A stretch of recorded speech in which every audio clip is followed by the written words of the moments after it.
Hello and welcome to Murder Analysed. I'm Christina Moore. Now today we're going to do part 2 of the Moores murders case. Okay, so let's recap a little bit from what we said in part 1. So we've got now Myra Hindley and Ian Brady, these two serial killers that have, and we've talked about their childhood, we've talked about their upbringings a little bit. Then we talked about where they worked and where they met and the things they like to read and do. And then we've talked about how they planned these murders because they wanted to do the perfect murder. And then we've talked about their first victim, Pauline Reed. And then now we're going to move on now to where we left off part 1, which was when they was choosing their second victim, John Kilbride. Okay, so now let's talk about John Kilbride. Now, John Kilbride was 12 years old. So, as I said before, you know, we've had these the Moores murderers, and the reason they're called the Moores murderers, I suppose I should explain that, because I often forget that I'm not talking to just English people that live in England. I'm now talking to people that live all over the world, and I've seen that. So the Saddleworth Moor is in Manchester, and it's a beautiful area of wildness really, and you have a lot of people that hike up there, and it's used for lots of different stuff. It's an absolutely beautiful place. But what these pair used Saddleworth Moor for was to either kill their victims or use as a dump site for their victims, okay, because they could bury them there. Very difficult to find anything on this moor. And so that's why it's called the Moores murders, okay? So let's get back now to John Kilbride. So John Kilbride, this was now the 23rd of November, 1963. And they was, again, looking around in their car, looking for victims, okay? Victims that were easy to get. And John Kilbride was 12 years old. He was at a market. It was late in the evening, not too late, but it was late in the evening, and Myra's then approached him and said, oh, you know, you don't want to be walking home this time of night. Let's, let me take you home because your parents will be worried about you. Now, don't forget, she's a woman, all right? And this is why I think this pair found it sort of easier, I suppose, to do these murders, because when we think, you know, of this child, he's now talking to a woman, or there's a couple. In his mind, he's not thinking, I can't take a lift from this woman. I know it's getting late. My mum's going to be worried. And they're now reinforcing that fear in him that your mum's going to be worried. You know, your parents are going to be worried. We'll take you home. And I do think he hesitated actually to say that, because then they said they offered him then a bottle of sherry. Right, now he's probably thinking, I'm going to be late. They're going to give me a bottle of sherry. I'll give it to my mum. You know, she'll love it. I think this, we don't know what was going through his mind, but, you know, this boy is now 12. Why would you offer him a bottle of sherry? You're trying to entice this boy in this car. You know, they're not using sweets. They're saying the parents could be annoyed. They're going to be worried. Here's a bottle of sherry, and that'll sort your mother out. You know, they'll be happy with that. You know, so I think that's how they got him in the car. Okay, but then again, when he was in the car, oh, I haven't got the bottle of sherry on us, you know, because you've got Myra driving, and then you've got Brady in the back, and you've got this child now in this car, and he's thinking, well, you know, okay, so they're going to make a short detour now to Brady's and Hindley's home to pick up this bottle of sherry and give it to this child. But then in the car on the way there, they decide, oh, hang on a minute, we've lost, you know, again, this glove comes up. I've lost my expensive glove. So, of course, this boy now is thinking, oh, well, you know, you're 12. They're saying we're going to go to the moor now to look for this glove. And, you know, would you help find it? You know, before we go and get you the bottle of sherry and before we drop you home. So he went. Okay, he's in the car. They drove up to Saddleworth Moor. And again, you know, Hindley said she stays in the car. And then John Kilbride and Brady then get out of the car, walk onto the moor, About half an hour later, Brady comes back alone. Again, Hindley says to him, you know, did you have sex with him? As if it's not that. This is what you've got to think of this pair. You know, did you sleep with him, sort of thing? And he said, well, yes, you know, of course I did. And so this is the mentality of this girl. So that's her story, and I think with that one, Brady didn't contradict her on that. He never said that she was part of that one, but she was certainly part of getting this boy there, picking him up, doing whatever she had to do to get Brady his next victim, and that was John Kilbride.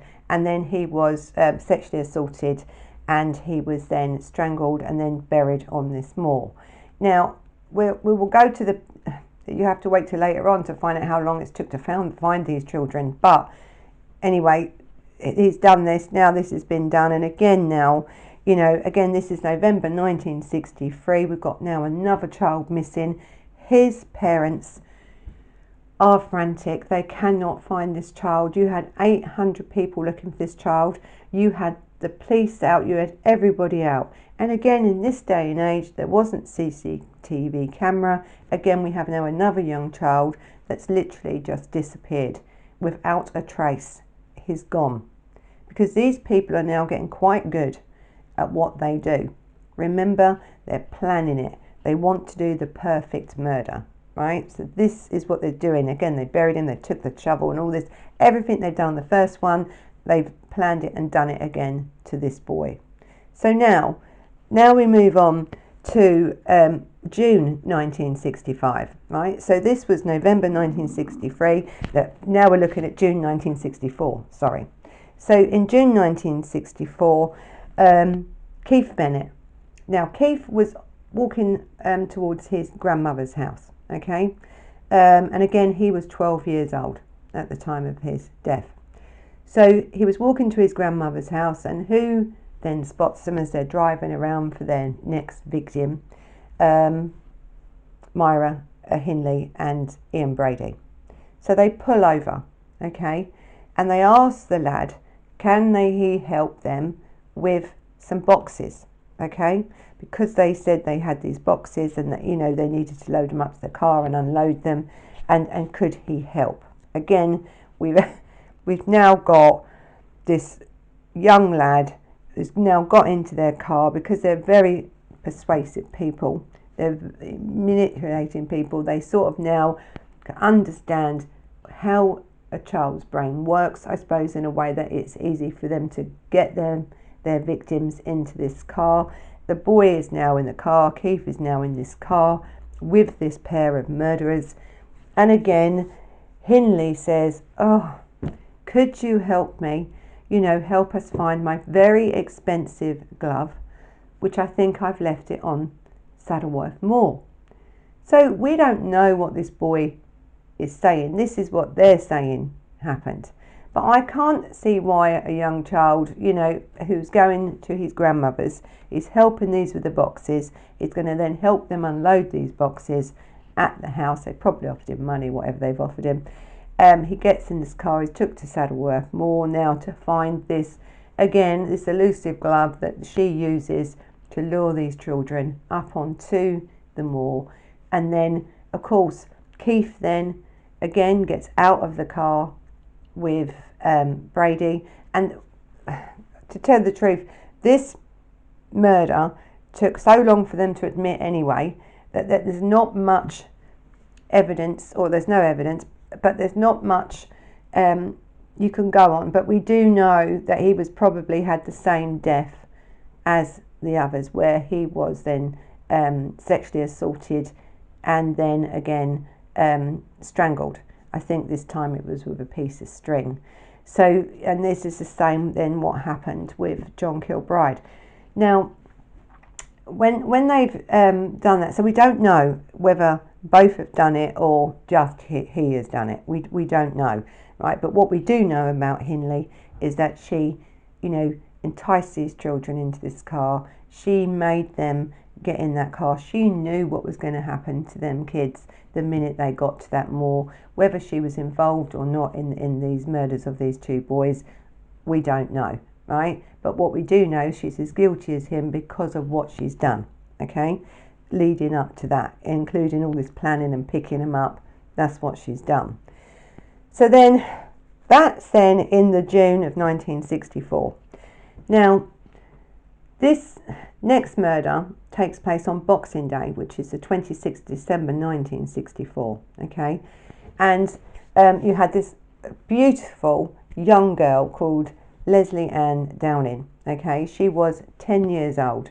Now, she's at the fair on her own, just, you know, in them days, they did, you know, probably meeting her friends there. She's at the fair on her own, and then all of a sudden, Brady and Hindley spot her, and they watch for a while, and they notice that this girl's on her own, okay? So their plan is this time to try and get close to this child, which Hindley did, okay? So Hindley had shopping, and she dropped her shopping in front of Lesley and said to Lesley, oh, can you help me load it into the car? You know, it's heavy and stuff. And so she did, okay? And then it was, oh, can you help me unload the shopping? So you've got this pair now, these two pair of murderers, now with a 10-year-old child, enticing her again in different ways into this car. Now, this is how they've said they've got her into this car, and I can believe it because Lesley was a very nice, young, innocent child. She would have tried to help. They probably was offering her something, but they never said that. She's just picked up the shopping and helped them carry it, gone home, helped them unload, and she was then going to go on her way, okay? Unfortunately for Lesley, this was a terrible murder, okay? And torture and rape of this 10-year-old girl. So with Lesley, she is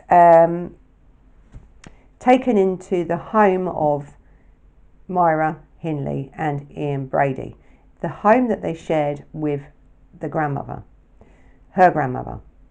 So Hindley decides she's got to get rid of this grandmother.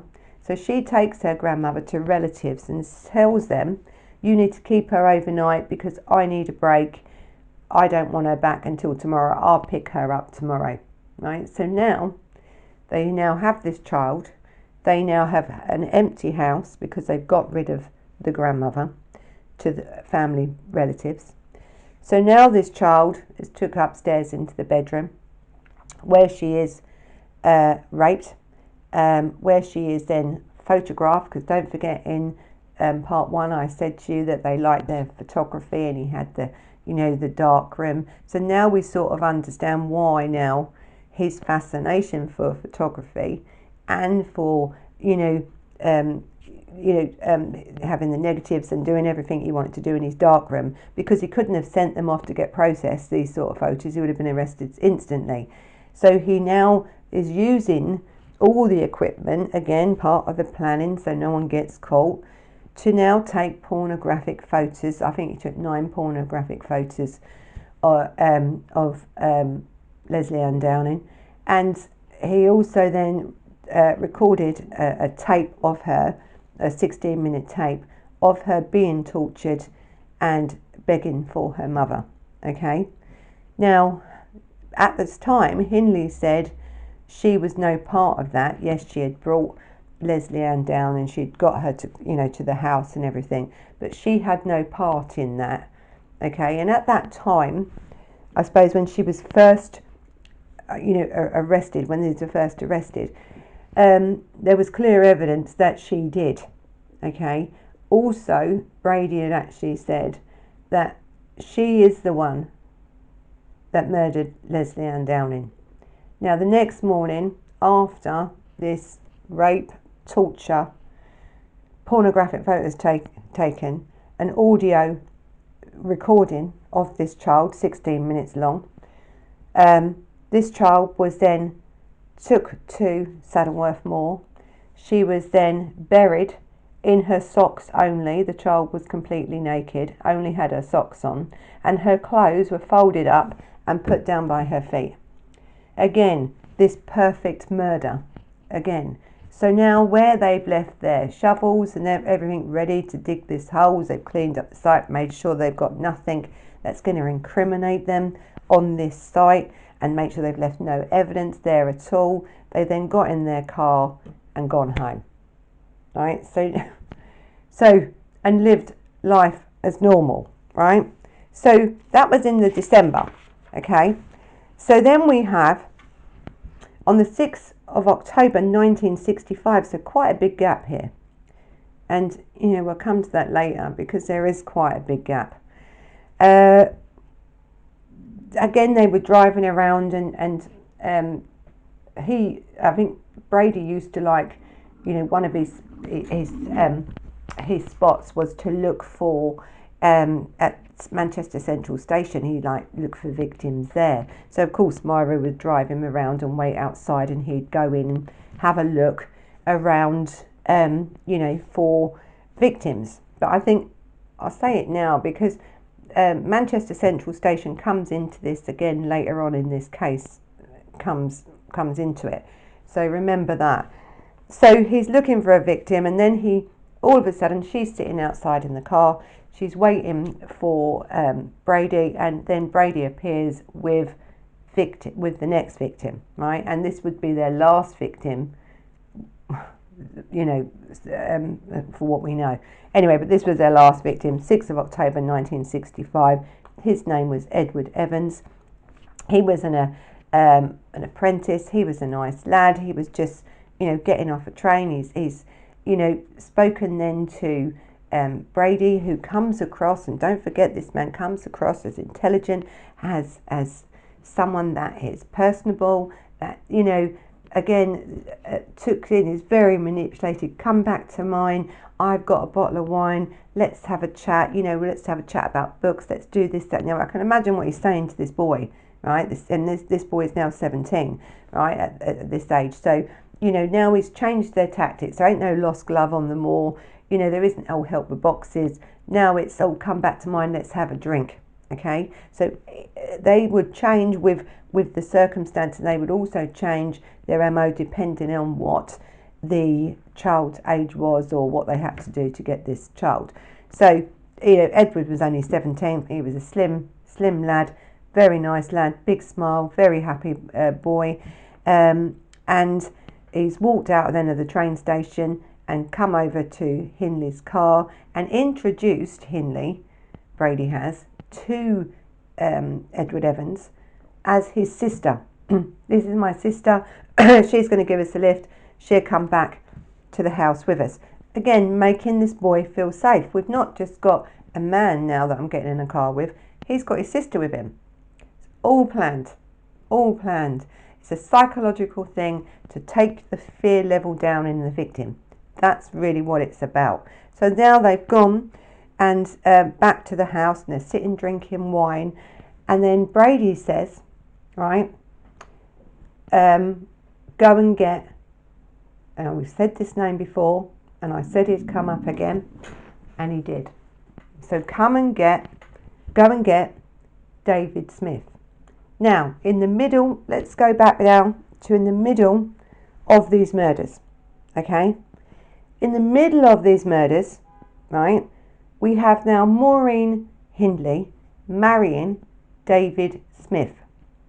Now, she was 7 months pregnant, and David Smith and her then got married, right? So Hindley's family didn't really like David Smith because he had a criminal background for, you know, housebreaking, all this sort of stuff, and he could be quite violent himself. So, you know, they didn't like him, okay? Now, don't forget, David Smith was also the boyfriend of Pauline Reed for a short time. And do you remember when I said that Hindley drove past the 8-year-old, because, you know, we don't want to get caught, even though she's gone for a 10-year-old later on, and then passed her and picked up Pauline Reed. So there's a connection there. Now, there's also now a connection, because now you have Hindley's sister married to this man, right? So, and the reason that Brady on this last murder has then called for, told Hindley to go and get David Smith, is because after the marriage of Maureen Hindley and David Smith, these couple became very close, right? Actually, I think David Smith was in a bit of an awe about, Ian Brady, because don't forget how Ian Brady comes across is this educated, great man that also, when they used to go on day trips and stuff, would buy everything, pay for everything, but he's a manipulator. Okay, now it comes quite clear why he really befriended David Smith in them days. But let's now get back to the murder. So Evans now, Edward Evans is now at the home of Hindley and Brady. He's now told Hindley to go and get David Smith, who lives up the road in the flat, because he's married to the sister and they're friends, and go and get him. Not for any reason. I think he said something about wine bottles or something about little miniature wine bottles. So he wanted him there, but he didn't know at that time there was a murder going on. Okay, so then Hindley brings him back to the property and says, don't come in yet, wait for the signal. I'll flash the lights. Right, again, so he's standing outside and goes, and then he finally comes into the kitchen, and she's flashing the lights. But before she flashes the lights, this boy, this Edward Evans, is being attacked now by Brady. Now, this was the final part of the attack, so we don't know what's gone on in the initial attack, but the final attack is bad enough. So he's got an axe now, Brady. So this boy, he can hear, David Smith can hear Edward Evans screaming. He said it was such a high-pitched scream, it was like a woman screaming. I actually think he thought it was Myra Hindley being attacked by him. That was his initial thought. As then he's run into the living room and has entered this living room door, he is now faced with a scene of a murder being committed. Okay, so this man Edward Evans is now laying on the sofa with his head facing upwards. So he's looking up, his legs are dangling down, and standing above him, over him, with an axe, and hitting him with an axe is Ian Brady. Now David Smith may have had a criminal background, okay? And, but he never had done a murder, right? But I think what Hindley and Brady wanted to do was have them join him. You see, Hindley was trying to groom David into doing things with him. But I think what they did, they got it wrong, because they only see it from their perverted point of view. So yes, David Smith was a criminal and he had been to prison and he was violent with GBH and this sort of stuff, but he was no murderer. Okay, so now you've got this man, David Smith, frozen, literally looking at a boy being murdered. And Ian Brady did murder him. He took the axe and he took it above his head and he continued to hit this boy on the left side of his head with an axe until that boy was dead. Now, in the middle of all this, what happened with Brady, because then he was frantically trying to hurt him and this boy was fighting off, he had damaged his ankle. So they couldn't do anything with his body. So don't forget, now we've got Myra Hindley watching this. You've got Ian Brady killing someone with an axe. You've got now a victim laying there covered in blood, Edward Evans. And then you've got David Smith stood at a door, absolutely frozen, thinking, are they going to kill me? Now, if he hadn't have done what he had to do after that, absolutely, Ian Brady and Myra Hindley, whether it's her sister's husband or not, would have killed this man. So because now Brady has hurt his foot, he can't move this body, right? He can't move him. So what they say is to then David, you're going to have to help us get rid of this body. But David could not, I think through fear and through sheer size, I think, of Edward Evans, and plus then he's a dead now body weight of this tall lad. Even though he was slim, he was a tall lad, and the body weight now was too much for just David Smith now to get rid of this body, because they wanted him to take him up to the moors and bury this body, but he couldn't do that. Okay, so what he did help them do was wrap the body and take the body into the spare room in the house, lock the door, and David Smith then promised that the next morning he would come back with the pram, his child's pram, put this body in to get it to the car, to then take to the moors and help them dispose of the body. Now don't forget, he wanted to get out of this property alive, right? And I think most people in that situation would have probably done the same thing. Now, what happened was after that is then at 3 o'clock in the morning, David Smith was actually then allowed to leave that property intact, after clearing up and doing everything else. And he's got home and he's walked in at 3 o'clock. He's woke his wife up, Maureen, Myra Hindley's sister, and had a cup of tea, or tried to have a cup of tea, and was vomiting because of this, I think, of the shock and everything that had gone on, and then broke down and told Maureen exactly what had happened. Okay, now this man was in so much fear of his life that he wouldn't leave his home until 6 a.m. the next morning, armed with a screwdriver and a bread knife, because don't forget, in them days you couldn't just pick up a mobile phone, right? You had to then walk to a phone box or the police station. So the closest thing for him to do was to walk to the phone box. But don't forget, Myra Hindley and Ian Brady lived up the road, right? So he's now thinking, I've got to get to this phone box, I've got to ring these police, I'm going to arm myself with a screwdriver and a bread knife, because if he sees me go into that phone box, he's going to know and they're going to kill me. He's finally got to this phone box, he's rung the police, he's told them everything. They've then come and picked him up and took him in to questioning, really, because I think that's what he wanted. He was in fear. And so then what the police had done then, they listened to him and they believed him. I think the boy was in so much shock, they believed him. But I think the police then had to think of how now they've got to get round there quite early to stop this body being moved. And luckily the only reason that body wasn't moved was because of Ian Brady's bad ankle at the time, and there was no way that Myra Hindley had enough strength in her to move this body. So the police then thought, how are we going to do this? So what the police did, they dressed up in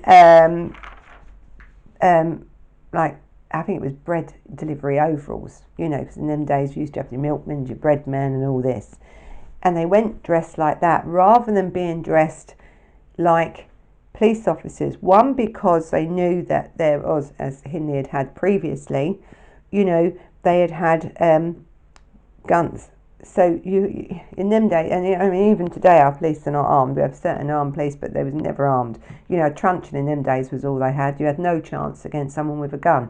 So they've dressed up as this, and then I think they found that it was okay then to reveal who they was, and they then started questioning Hindley at the door and said they wanted to come in. They were now the CID from the police, and they wanted to investigating an incident of violence that had happened in that home the night before. And so she finally let them in, and there was Ian Brady on the lounge, leg up, and they now want to search this house. Okay, so they've gone to the spare room because they really know this body's in the spare room, but what they don't want to do is inform them that they've got a witness that has told them everything, that they need them to sort of, let them find this evidence. So they've asked her to unlock this door, and she said, oh no, I haven't got that key's at my job. And they said, well, we'll take you to get that key, because we're not leaving until we get into this bedroom that's locked, because they knew that body was in there. In the end, you had Brady shouting out, just give him the key, let them have him. You know, I think he knew time was up, or in his mind he probably thought, well, they're only going to catch us for this one, so let them have him anyway. Okay, so of course they've gone in, they found this body then of Edward Evans, okay, and exactly where David Smith had told them they're going to find this body. So then Brady then was arrested under suspicion of murder of Edward Evans. Okay, so that then gets him out. At that time, again, because our mentality then, and even now, a lot of people think that women don't do this sort of thing. Okay, so they never arrested Hindley at this time. It was a few days later when they arrested her, but they didn't actually arrest her then, so she was free to go, and she was crying and screaming, I want to go to the police station. And you know, she then went to her job and asked her job to fire her so she can claim unemployment benefit, so that she could now spend some time, you know, with this man. You know, she wanted to be supportive to him, because in her mind she's got away with it, right? And in his mind he's now only going to be charged with one murder, right? And that is the murder of Edward Evans. Now, what they then forgot was that the police now are going to search this property. Plus now they've also got a witness who knew them and who knew how they was. And when as the story comes out, it's then, so now we've got Myra Hindley now out, we've got Ian Brady now in prison on remand, you know, waiting for this case to come about, and then to find more evidence. So the police then have re-interviewed David Smith, and to find other evidence, because when they done a search of this house, they found a few things. Okay, so they found a lot of evidence on that murder of Evans, and then they found, as they were searching this house, an exercise book, like an old writing book, an exercise book, a school book of which one was it? John Kilbride. All right. So John Kilbride's name now is linked to this home of now Hindley and Brady. So now the police think, hang on a minute, there's some connection here, because why would they have an exercise book with John Kilbride's name on it? Okay, and that's when this sort of case then broke. Okay, it then became bigger because they knew they had a lot of children that had disappeared. They didn't know they'd been murdered. They assumed, they didn't know. But there was a lot of, in this local area, there was a lot of kids going missing, different ages, but they were going missing. And now all of a sudden, you've now got a person on suspicion of murdering a 17-year-old with an axe, but you've also found in the perpetrator's home evidence of a child that is missing and has been missing since, I think, when was John? John was 23rd of November, so this is some time now gone by for this. So when we think now, we've got Hindley out and she's sticking by her man, you know, because she doesn't know all this is going on, don't forget. So then the police then question again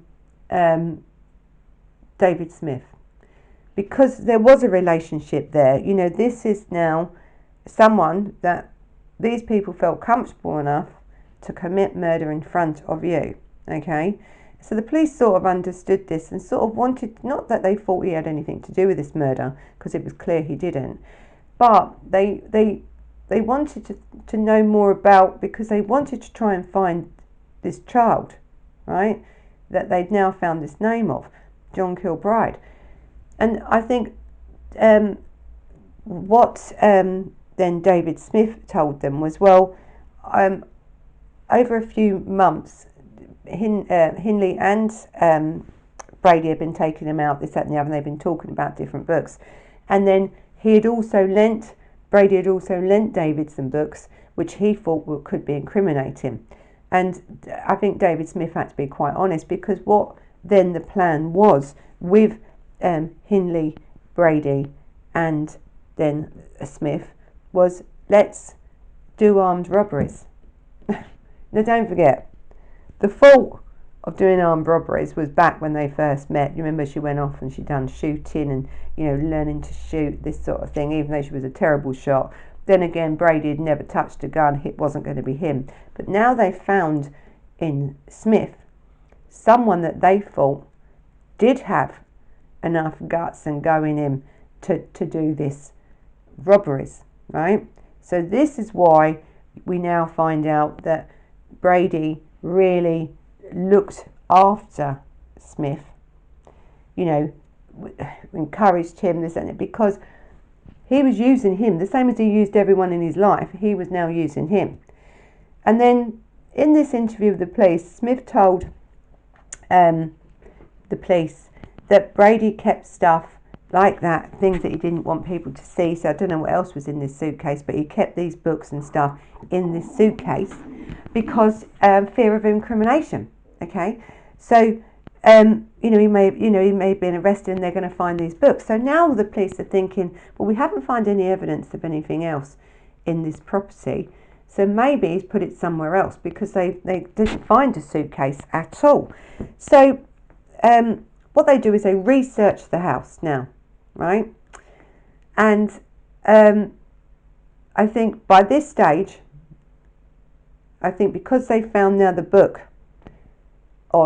with the name on it of John Kilbride, they've now arrested Hindley as well, right? On that. Now that was, I think, on the 11th of October. So on that same day, they actually did find a body on the moors, and I think that was John Kilbride's body as well. So now both are now been arrested and now took him. So now the police have gone back now to search this house because of the information that David Smith, they had told, you know, had been told by David Smith, and they'd gone back in and searched the house, and they couldn't find anything to do with a suitcase. You know, a suitcase is not the easiest thing to hide.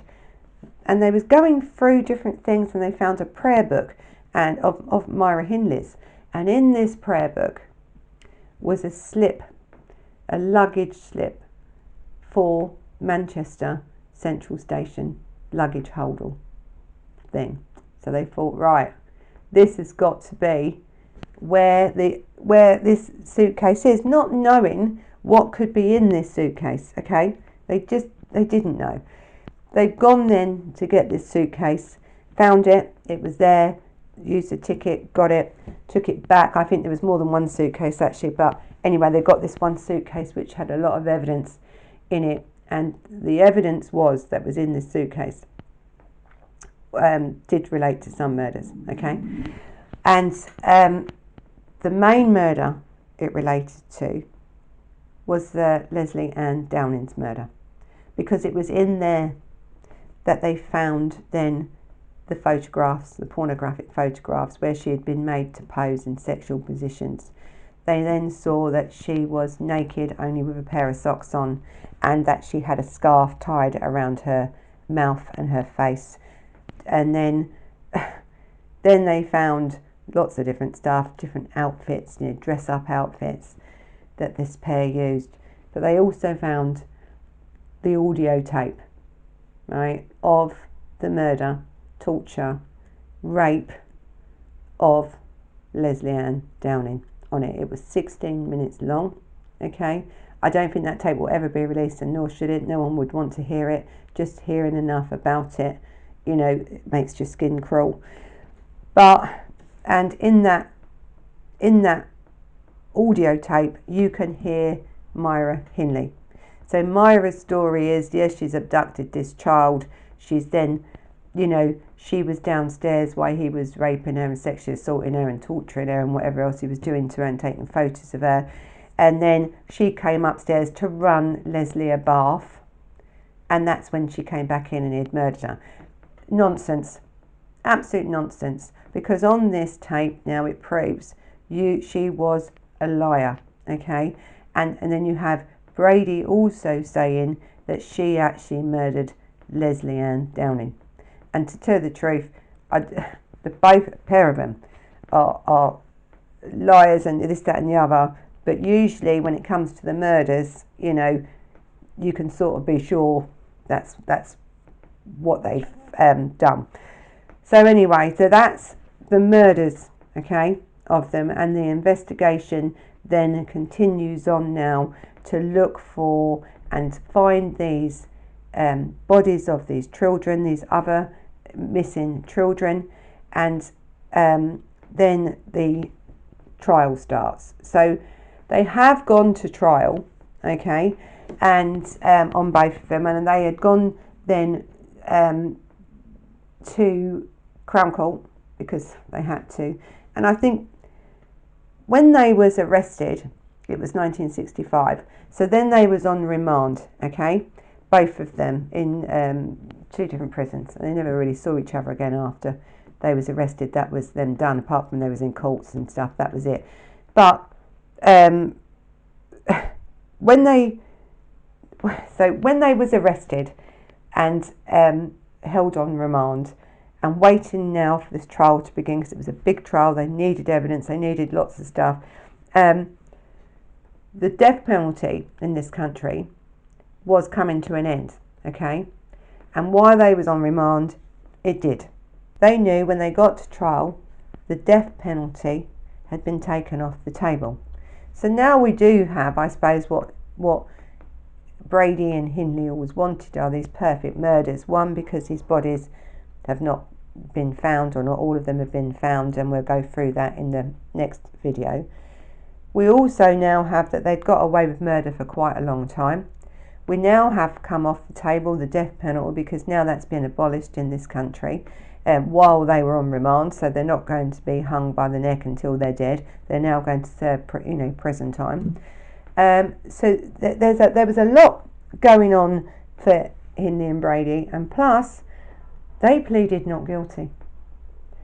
Now, there was two things about this trial that upset so many people in Britain, okay? The one is that they hadn't found the bodies, and they hadn't found the body of Lesley Ann Downey, so they couldn't prove, even though there was photos, this, that and the other, there wasn't a photo of her dead. She was in different poses and stuff like that, but she wasn't photographed dead, so for all they knew, she could be alive, right? So really, this is what you're looking at. Yes, they could do him for torture, this, that and the other, but she could have been. And it wasn't until the tape then, the 16-minute tape of the abuse of this child and this murder, and that's how they identified that it was Lesley Ann Downey. But the problem is, the person that had to identify this 16-minute long tape was Lesley Ann Downey's mother. Now this is what really gets people, because, you know, rather than just being caught and admitting it, you've now put these families through this. That woman never got over that, and I think as we move into part 3, you'll see she never got over it. This, having to listen to her own child begging for her life on a 16-minute tape, and that's the only way then these people, by her identifying Lesley on that tape, was how then they were charged with her murder. They pleaded not guilty to this murder, okay, of 5 children, you know.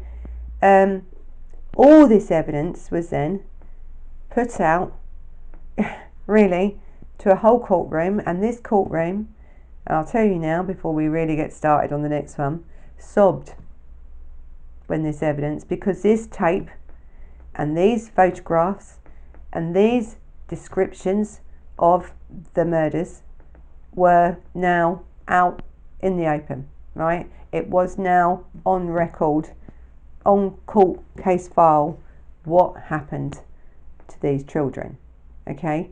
And so I think society lost it, because now it's in the newspapers, it's here, it's there, it's everywhere, right? And I think as the trial started, before they could even take these people to trial, they had to secure the court with bulletproof glass to protect these pair. And it was just a shocking trial. All right, and the media then took it on, and this is why this case is I think, if they had been hung, right, if the death penalty in this country had still been there, yes, this case would have still made, you know, as one of the most infamous crimes in England. But I think, and as we go through now and look at the case in when I do part 3, you will then see how manipulative, how these pairs' personality of manipulation, of, you know, to the family's victims, to holding back information about the victims and where to find these victims, never admitting certain stuff, you know, manipulating the system, manipulating people. There's a lot to this case still to come. Okay, so anyway, I'm going to leave it there, and I'm going to take up the next in part 3. So I hope you found this case interesting. As I said, I know this case is without a doubt one of the most horrendous crimes I think that in England at that time we had witnessed. Plus, then this is why when you hear about Myra Hindley, the most hated woman in Britain, because really she is. And I think anyone in Britain who knows this case, and most people do because their parents knew it, they've told it to their kids, they've told, you know, this changed us in England. So let's end it there. And so you know what to do. Thumbs up if you like it, you know, hit that like button, hit that subscribe button. You can follow us on Instagram and on Facebook.